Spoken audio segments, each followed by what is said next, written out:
예, 오늘 예배 함께 한 여러분들을 주님의 이름으로 축복합니다. 옆에 분과 인사하실까요? 주님의 이름으로 축복합니다. 예, 이 시간 또 온라인으로 오프라인으로 함께 예배하는 여러분들을 주님의 이름으로 축복합니다. 예, 우리 지난주의 말씀을 기억하십니까? 그리스도인 하나님을 두려워하는 삶을 살아가야 된다. 우리가 긍정적인 두려움을 가지고 살아가야 됩니다. 하나님을 두려워함으로 내가 정말 하나님이 나를 어떻게 생각하실까? 과연 내 삶에서 하나님께서 어떤 것들을 변화되기를 원하실까? 우리가 이런 것들을 생각하며 우리의 삶의 변화를 이루어가는 자들이 되어야 된다라고 말씀을 했습니다. 그렇잖아요. 우리가 연인들끼리도 우리가 사귀면서 저 사람에게 내게 밉보이면 어떡할까? 이런 두려움들이 예전에 기억나실지는 모르겠지만 있으셨을 때도 있었을 겁니다. 보통 그렇잖아요. 사랑하는 사람에게 내가 미움당하면 어떡하지? 내가 이렇게 행동하는 게 저 사람에게 실수가 되면 어떡하지? 이런 두려움들이 있잖아요. 그래서 내가 미움받으면 어떡할까? 저 사람이 나를 잘못 생각하면 어떡할까? 이런 마음들이 있잖아요. 마찬가지입니다. 우리가 하나님에게 이런 마음들이 있어야 된다는 거죠. 하나님께서 나를 보실 때 어떻게 생각하실까? 이런 긍정적인 두려움들이 있어야 된다는 거죠. 나는 하나님께 사랑받고 싶은데, 하나님께 인정받고 싶은데 내가 어떻게 해야 될까? 그래서 우리가 그 변화를 우리의 삶의 변화를 이루어 가야 된다. 긍정적인 변화, 믿음의 변화를 결단하며 이루어 가야 된다라고 말씀을 드렸습니다. 여러분, 하나님을 두려워함으로 삶에 결단하고 변화되어져 가는 삶을 여러분들이 살아갈 수 있기를 주님의 이름으로 축복합니다. 오늘 이 성경 말씀을 오늘 여러분들과 나눌 말씀은 약속을 성취하는 사람이라는 말씀으로 여러분들과 말씀을 나누기를 원합니다. 성경을 보면 하나님의 약속은 변하지 않는다라고 분명히 말씀을 하고 있습니다. 하나님의 약속은 변하지 않고 하나님의 약속은 반드시 이루어진다. 그런데 하나님께서 이스라엘에게 분명히 말씀하셨습니다. 하나님께서 이스라엘을 지켜주신다고 말씀하셨는데 왜 이스라엘이 공격당하고 이스라엘이 왜 멸망하고 예루살렘이 무너지는 그런 아픔을 겪었나요? 하나님 왜 믿음의 사람들이 하나님께 쓰임 받고 하나님께서 지켜주시고 함께 하시겠다라고 말씀하셨는데 왜 그들의 끝이 좋지 못한 경우가 종종 있을까요? 우리가 이런 의문을 가질 때도 있었을 겁니다. 마찬가지잖아요. 우리의 삶들 속에서도 왜 하나님께서 이런 일들을 행하셨을까 하는 문득 그러한 의문이 들 때도 있습니다. 나는 하나님의 자녀잖아요. 하나님의 백성이잖아요.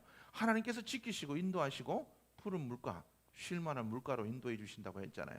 하나님, 내가 사망의 음침한 골짜기로 다닐지라도 해바름을 두려워하지 않도록 그렇게 하신다고 말씀하셨잖아요. 왜 하나님의 약속이 이루어지지 않나요? 라고 우리가 그렇게 하나님께 따져 물을 때도 있을 겁니다. 그 물음에 오늘 이 말씀은 우리에게 답을 주고 있습니다. 이스라엘에서 고고학적으로 잘 설명이 되지 않는 그 부분이 있다고 합니다. 그것은 바로 실로와 관계된 이야기라고 합니다. 이 실로는 굉장히 중요한 도시입니다. 이스라엘이 가나안 땅을 정복하고 처음 하나님께 예배를 드리고 장막을 세우고 예배를 드렸던 곳이 이 실로입니다. 이 실로는 굉장히 이스라엘에서 정치적으로 그리고 종교적으로 굉장히 중요한 도시였다라는 거죠. 그런데 사무엘상에 오늘 읽은 우리 사무엘상의 엘리 제사장의 죽음 이후로는 실로라는 지명이 성경에 나타나지 않는다라는 거죠. 그 전까지 이스라엘 백성에게 정치와 종교의 중심지 역할을 했던 도시, 쉽게 말하면 우리나라의 서울과 같은 도시였는데 이 도시가 아무리 그래도 그렇지 이 엘리 제사장 그 이후로는 거의 지명이 언급되지도 않는다라는 겁니다. 그렇죠? 이 실로라는 지명이 언급되지 않는데 이 실로라는 지명이 예레미야 7장과 26장에 잠시 언급되고 있습니다. 거기에 보면 아수르 사네립의 침공에도 멸망하지 않는 예루살렘을 보면서 이스라엘 사람들이 예루살렘은 멸망하지 않을 거다. 그런데 하나님께서 뭐라고 얘기하셨냐면 예레미야 선지자를 통해서 이사야 선지자를 통해서 뭐라고 얘기하셨습니까? 분명히 예루살렘이 무너질 거다. 그래서 바벨론에 항복해라 하나님께서 말씀해 주셨습니다. 그런데 이 사네립의 공격에도 예루살렘이 끄떡없이 방어하는 모습들을 보면서 역시 예루살렘 멸망하지 않아. 이렇게 그들이 생각하고 있었을 때 예레미야는 백성들을 향해서 너희들이 실로를 생각해 보아라라고 이야기를 하고 있습니다. 하나님의 영광이 떠나간 도시, 그 도시가 어떻게 멸망되었는지 지명의 이름조차 불리지 않는 그 도시가 어떻게 되었는지 봐라. 예루살렘처럼 그때도 이 실로는 예루살렘과 똑같은 역할을 하는 도시였지만 하나님의 영광이 떠나가니까 이 실로가 어떻게 되었는지 너네 기억해 보아라. 예루살렘도 그렇게 될 거다. 하나님의 영광이 떠난 바로 그러한 도시는 그렇게 될 수밖에 없다라고 이야기를 하고 있다라는 거죠. 우리는 이 실로에서 있었던 사건을 통해서 우리가 교훈을 얻게 됩니다. 늘 이 성경에 나와 있는 역사 속에서 반복되는 게 있다라는 거죠. 누군가는 하나님께 택함을 받고 쓰임을 받지만 또 누군가는 쓰임 받으실지라도 버림받을 수도 있다라는 거죠. 누가 그렇습니까? 대표적인 인물 사울과 같은 사람, 사울왕 같은 사람이 있죠. 사람은 어떻습니까? 하나님께서 그를 세우셨지만 그가 하나님께 쓰임 받았지만 그 말로는 좋지 못했다라는 거죠. 오늘 이 성경 말씀에 나와 있는 이 엘리 제사장의 가문도 똑같습니다. 하나님께 쓰임 받는, 하나님께서 내가 너희를 택하여서 구별하여서 내가 너희를 반드시 사용하겠다라고 한 제사장 가문이지만 그의 가문이 어떻게 됐습니까? 블레셋과의 전투에서 패배하고 하나님의 언약궤마저 빼앗기고 그 상황에서 엘리 제사장은 뒤로 넘어져서 목뼈가 부러져서 죽고, 그리고 그 상황에서 그 며느리가 임신을 해서 아기를 낳는데 그 두 아들도 죽었죠.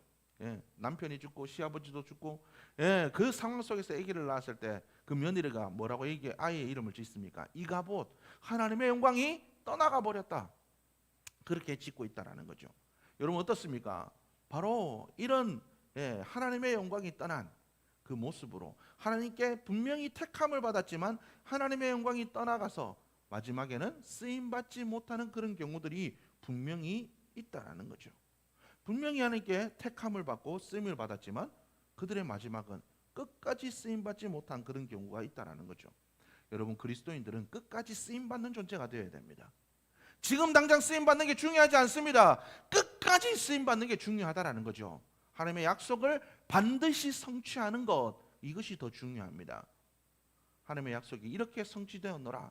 주님 나라 가는 그날 하나님의 약속이 내 인생을 통해서 이렇게 성취되었노라. 마지막에 그 순간에 그 약속의 성취됨을 선포할 수 있는 사람, 그것이 그리스도인이 되어야 된다는 거죠. 여러분 우리의 인생이 그렇게 되기를 바랍니다. 여러분들의 인생이, 여러분들의 가정이 그렇게 되기를 원합니다. 주님 앞에 섰을 때 하나님의 약속이 내 인생을 통해 이렇게 성취되었습니다.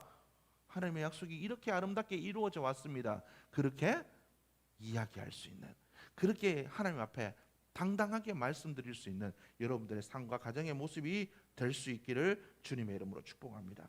여러분 엘리 제사장 가문 타락하고 하나님께 버림받는 게 마땅하지, 여러분 그렇게 생각할 수도 있습니다. 그런데 엘리 제사장이 처음부터 그렇게 되지는 않았다라는 거죠. 엘리 제사장이 처음부터 그렇게 타락하거나 하나님께 쓰임받지 못할 정도로 형편없는 사람이 아니었다라는 거죠. 엘리 제사장이 대제사장으로 세움받았을 때는 그만한 자격이 있었다라는 겁니다. 사울도 분명히 그랬죠. 하나님의 사람에게 물을 정도로 영적으로도 깨어 있었고 하나님의 영이 임할 정도로 깨끗한 사람이었습니다. 키도 크고 훤칠하고 그리가 그죠, 하나님을 두려워할 줄 아는 그러한 사람이었다라는 거죠. 엘리 제사장도 마찬가지입니다. 하나님께 쓰임 받을 정도로 그가 괜찮은 사람이었다라는 거죠. 그런데 그의 말년이 비참하고 자식들까지 불쌍하게 그렇게 버림받은 그러한 이유가 어디에 있습니까? 사무엘상 8장 3절의 말씀 보면 사무엘 선지자도 하나님께 그렇게 크게 쓰임 받았지만 사무엘의 아들들은 그의 길을 따르지 않았다라고 이야기를 하고 있습니다.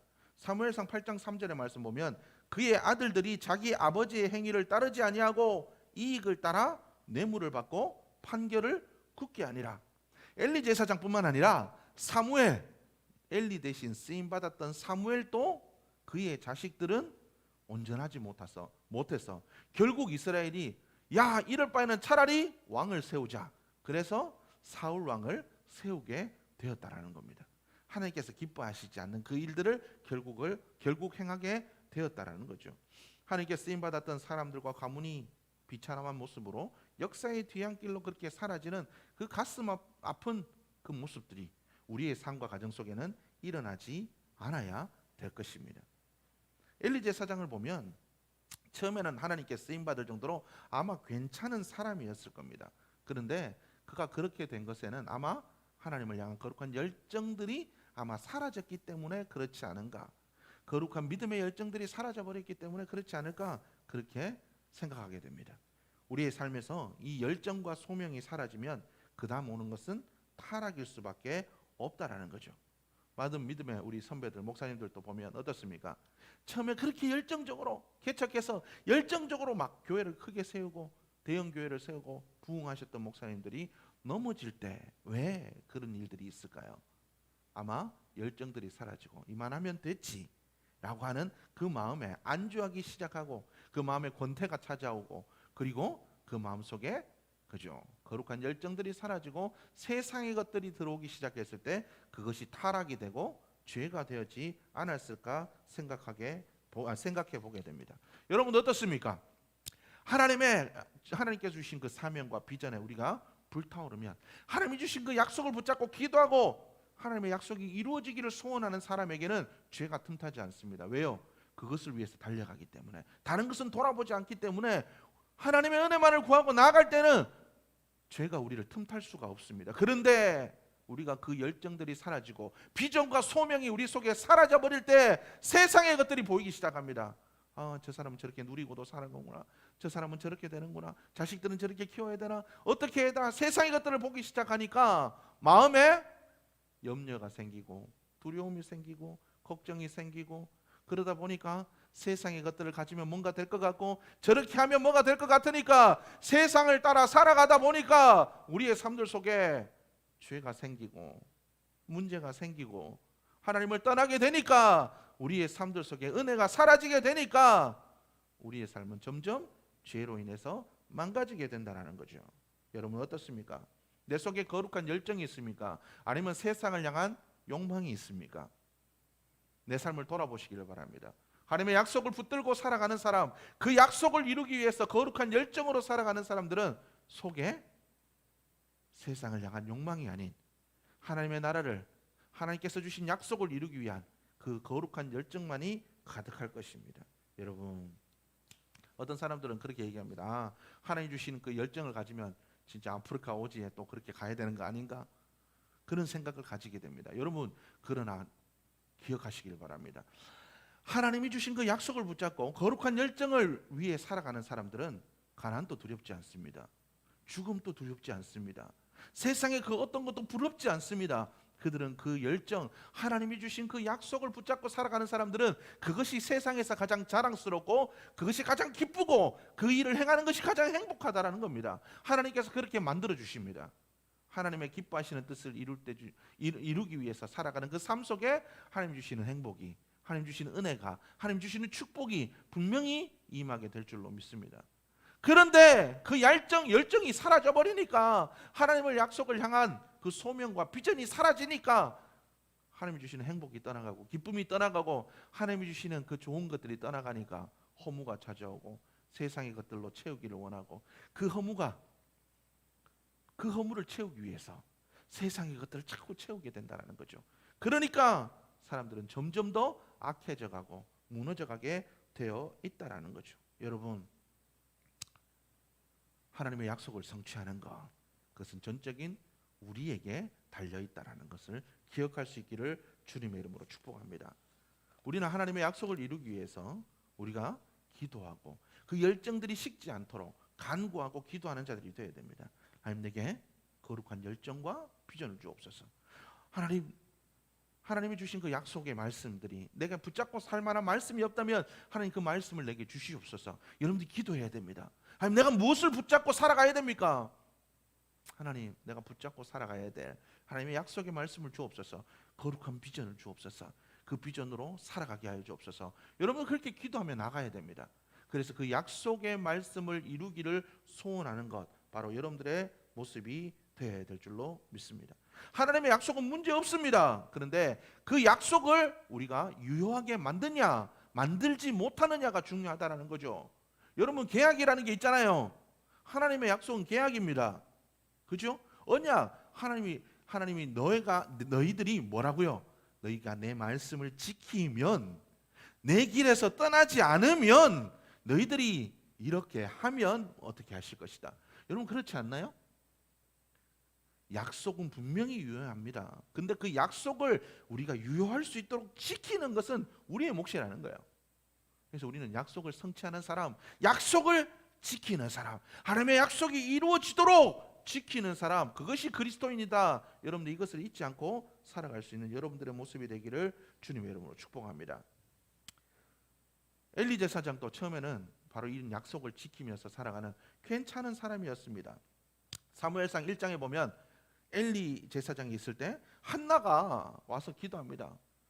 아기를 가지 못해 가지고, 그죠? 다른 부인과 싸워 가지고 맨날 눈물로 지새우던 이 여인이 하루는 이게 폭발해 가지고 성전에서 막 울면서 기도하고 흐느끼면서 있으니까 엘리 제사장이 와서 술 취한 줄 알고, 야, 술 먹으면 조용히 집에 가.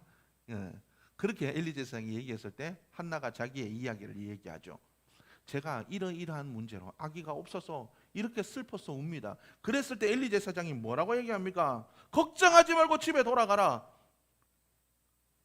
그가 하나님의 약속을 선포했을 때 한나가 사무엘을 가지게 되었다라는 거죠. 그 이후에 사무엘을 한나가 어떻게 합니까? 내 이 아이 하나님께 서원했으니까 드리겠다 바치러 왔을 때 엘리가 한나에게 축복기도 했을 때 하나님께서 이 사무엘 대신 또 다른 자녀를 한나에게 허락해 주셨다는 거죠. 엘리 제사장이 이렇게 능력이 있는 사람이었습니다. 원래는 괜찮은 사람이었다라는 거죠. 어린 사무엘이 하나님의 말씀을 들었습니다. 근데 무슨 말인지 몰랐어. 이게 엘리 제사장이 부르는 줄 알고, 그죠? 어린 사무엘이 뭐가 알겠습니까? 엘리 제사장께서 쪼르르 쫓아가서 저 부르셨어요. 아니야, 안 불렀어. 가서 자.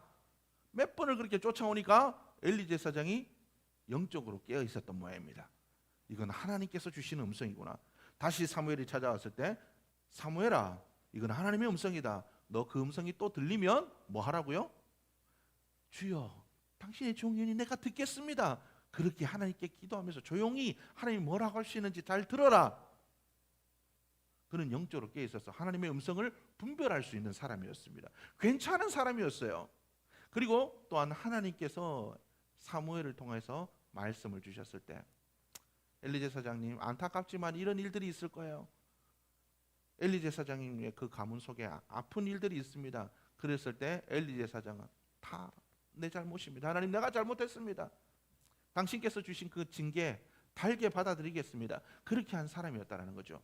그런데 그런 사람이 끝까지 하나님께 쓰임받지 못했다는 거죠. 자식들을 믿음으로 바르게 양육하지 못했던 그런 아픔이 있다라는 겁니다. 여러분, 엘리의 이 제사장들이 얼마나 하나님을 무시했습니까? 하나님을 굉장히 무시하는 사람들이었습니다. 성경에 보면 하나님께 제물을 드리면 제사장의 분깃이 분명히 있어요. 제사장에게 주라는 분깃이 분명히 있다는 거죠. 그런데 이 모든 제물을 하나님께 먼저 제물을 태우고 난 다음에 나머지 그를 제사장들이 가지고 오게 되어 있습니다. 그런데 이 엘리의 아들들은 하나님께 제물을 태우기도 전에 자기들의 몫을 가져갔다. 그리고 하나님께서 주신 목이 아닌 다른 것들도 가져갔다. 그리고 성전에서 수종드는 여인들과 음란한 죄를 저질렀다. 아내들이 분명히 있음에도 불구하고 어떻게 해요?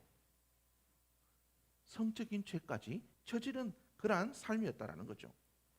성경은 그들에게 얘기합니다. 하나님을 그들이 무시한 사람이었다.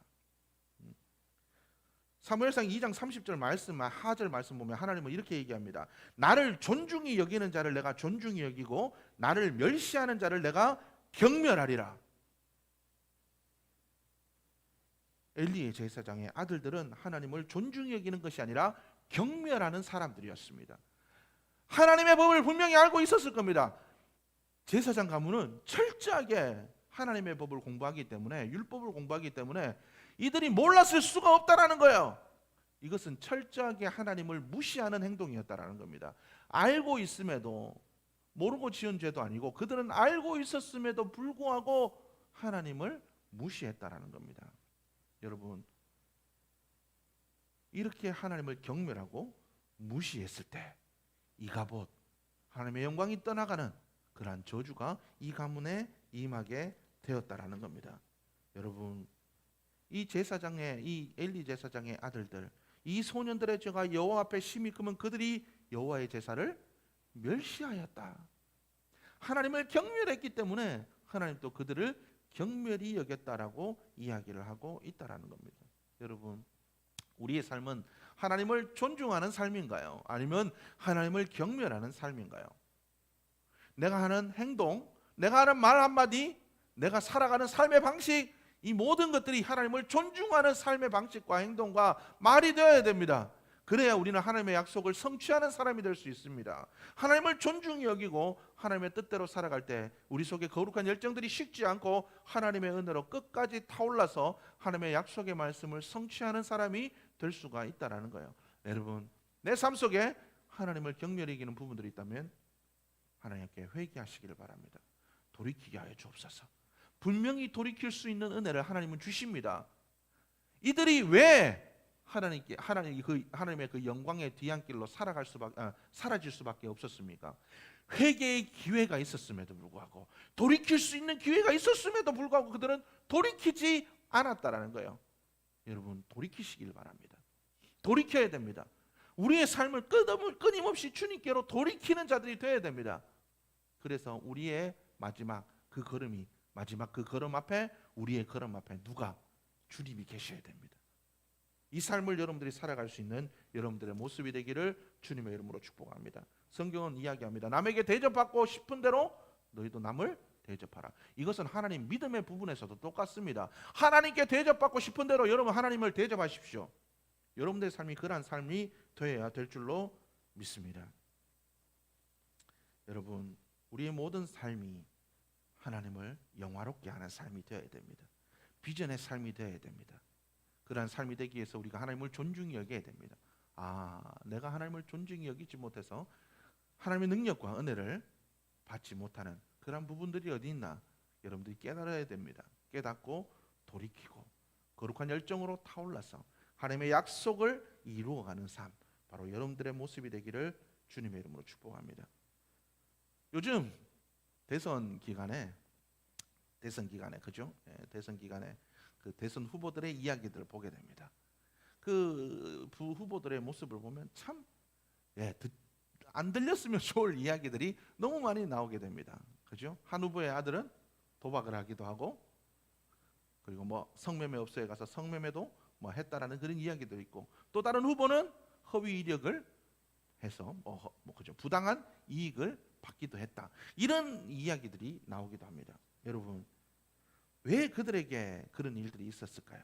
그들에게 돈과 권세가 없었더라면 그런 일들이 있었을까요? 여러분, 우리의 삶들 속에 뭐가 있어야 됩니까? 세상의 것들이 있어봐야 죄질 수밖에 없습니다. 그러나 하나님께서 주시는 은혜가 있을 때, 하나님 주시는 비전이 있을 때, 하나님 주시는 그 사랑이 있을 때 우리의 삶은 하나님의 나라를 세워가고 하나님 주신 약속의 말씀을 이루어가는 그 삶이 될 줄로 믿습니다. 여러분, 우리가 어떤 존재로 하나님 앞에 설 것인가, 이번 한 주간 깊이 생각해 보시기를 바랍니다. 내가 하나님 앞에서 어떤 존재로 설 것인가? 내가 하나님을 존중히 여기는 그 존재로 살아갈 건가? 하나님을 경멸히 여기는 삶을 살아갈 건가? 내가 하나님을 존중히 여김으로 약속을 이루는 삶이 될 것인가? 한번 생각해 보실 수 있는 여러분들의 모습이 될 수 있기를 주님의 이름으로 축복합니다. 오늘 이가봇, 하나님의 영광이 떠난 이 문제가 우리에게 심각한 이유고 다가오는 것은 우리가 하나님의 자녀이기 때문에 그렇습니다. 우리에게도 이런 이가봇의 문제가 생길 수가 있습니다. 우리도 하나님의 자녀이지만 하나님의 영광이 떠나가는, 하나님의 약속을 성취하지 못하는 그런 가슴 아픈 삶이 될 수도 있다라는 거죠.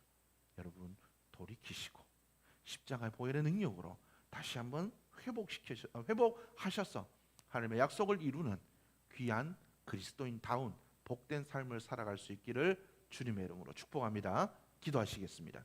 하나님 감사합니다. 이 시간도 죄를 불러주셔서 예배하게 하시니 감사합니다. 오늘 들은 말씀을 우리가 기억하며 정말 우리가 그리스도인으로서 하나님의 약속을 이루어가는 삶이 되게 하여 주옵소서. 정말 하나님을 존중히 여기는 삶이 되게 하여 주옵소서. 거룩한 비전으로, 거룩한 열정으로 뜨겁게 타오르는 삶이 될 수 있도록 주님 도와주옵소서. 그래서 정말 하나님의 영광이 따라가는 하나님 그러한 어리석은 삶이 아니라 하나님 끝까지 주님께 쓰임받는, 끝까지 하나님의 손에 이끌려 하나님의 약속을 이루어내는 열매 맺는 삶이 될 수 있도록 축복하여 주옵소서. 정말 하나님 앞에서 우리가 어떤 존재로 쓸 것인가 우리가 고민하며 나가는 이번 한 주간이 되기를 간절히 소원하오며 예수님의 이름으로 기도드렸습니다.